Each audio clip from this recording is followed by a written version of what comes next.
করি। আজ বলবো পুরাণের একটি ছোট্ট কাহিনী। ভগবান বিষ্ণু কার থেকে এই চক্র পেয়েছিলেন? ভগবান বিষ্ণুকে কে প্রদান করেছিলেন এই চক্র? সে বিষয়ে বলবো। চলুন জেনে নেওয়া যাক। আমরা সবাই মোটামুটি জানি কোন দেবতার কোন অস্ত্র।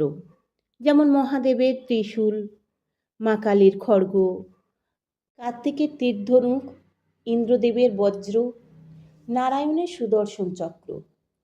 এই ভগবান নারায়ণের এই সুদর্শন চক্র কে দান করেছিলেন সে বিষয়ে একটু বলছি। চলুন জেনে নিই।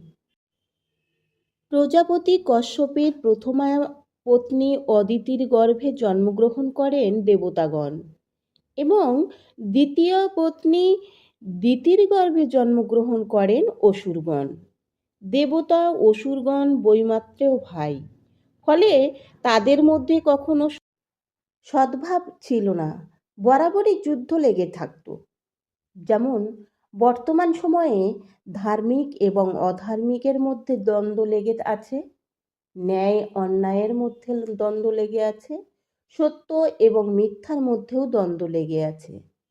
একবার অসুরদের সঙ্গে যুদ্ধে দেবতারা বাণ, শক্তি, মুষল এবং কুন্তাদি অস্ত্রের আঘাতে ক্ষতবিক্ষত হয় এবং দারুণভাবে পরাজিত হয়ে ভয়ে রণস্থল থেকে পালিয়ে বাঁচলেন।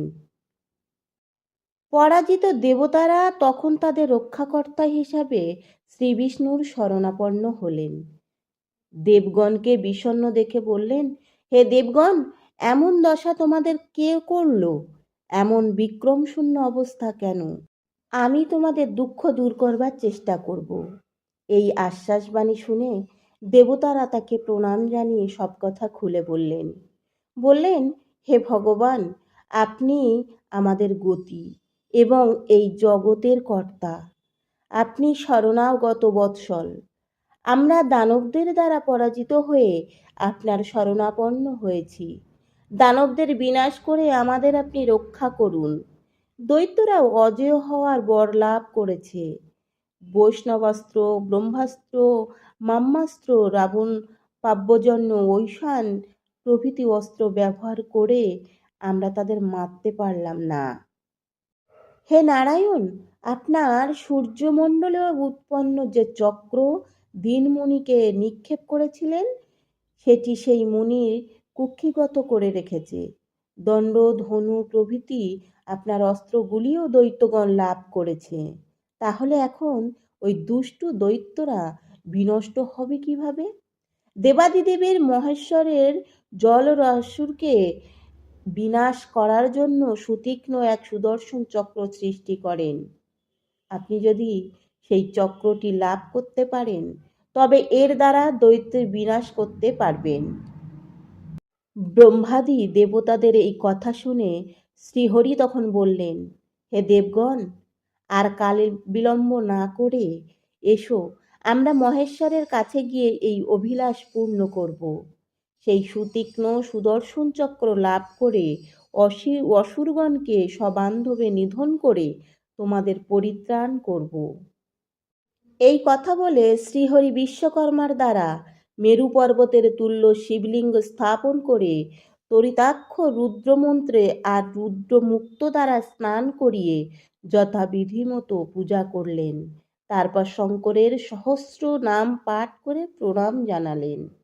মহাদেবের সহস্র নাম স্তব করে বিষ্ণু শিবলিঙ্গকে স্নান করালেন। এরপর 108টি পদ্মফুল নিয়ে একটি একটি করে পদ্ম রুদ্রাক্ষায় নম বলে শিবলিঙ্গের উপর দিচ্ছেন। তখন মহেশ্বর বিষ্ণুকে পরীক্ষা করবার জন্য পদ্মগুলি থেকে একটি ফুল হরণ করে নিলেন। পূজা শেষের পথে এমন সময় নারায়ণ বুঝতে পারলেন এই পূজা অসম্পূর্ণ থেকে যাবে, একটি পদ্ম খুঁজে পাওয়া যাচ্ছে না। একটি পদ্মের অভাবে শিব পূজা সম্পূর্ণ না হওয়ার জন্য চিন্তায় পড়লেন শ্রীহরি। শিবই আমাকে ছলনা করেছে, এই কথা ভেবে তিনি নিজের একটি নেত্রবক্ষমণ্ডল উৎপাদন করে মহেশ্বরের পূজা করলেন। এই দেখে মহেশ্বর আর স্থির থাকতে পারলেন না, তিনি যে দয়াময়, তিনি যে ভোলে বাবা, তিনি যে ভোলে মহেশ্বর, তিনি সেখানে আবির্ভূত হলেন। কোটি সূর্য যেন একত্রে মিলেছে। মহাদেব আবির্ভূত হতেই মহাদেবের দেহ থেকে এই জ্যোতি বের হলো।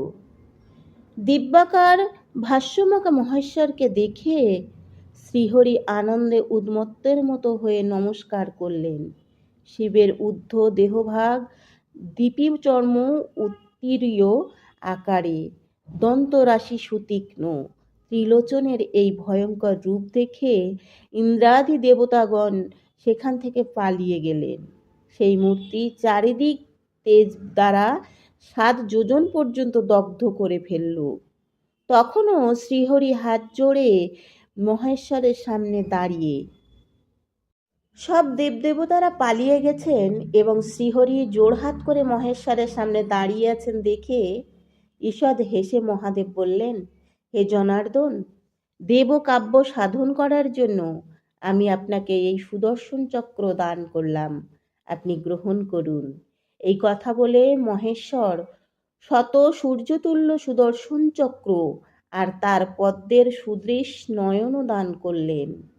সেই থেকে নারায়ণ কমলনয়ন নামে পরিচিত। আজও শত সহস্র বিপদের দিনে যদি কেউ কায় মনোবাক্যে মহাদেবের পুজো করেন, মহাদেব সন্তুষ্ট হন, তাহলে সমস্ত বিপদ থেকে আমাদের রক্ষা করবেন।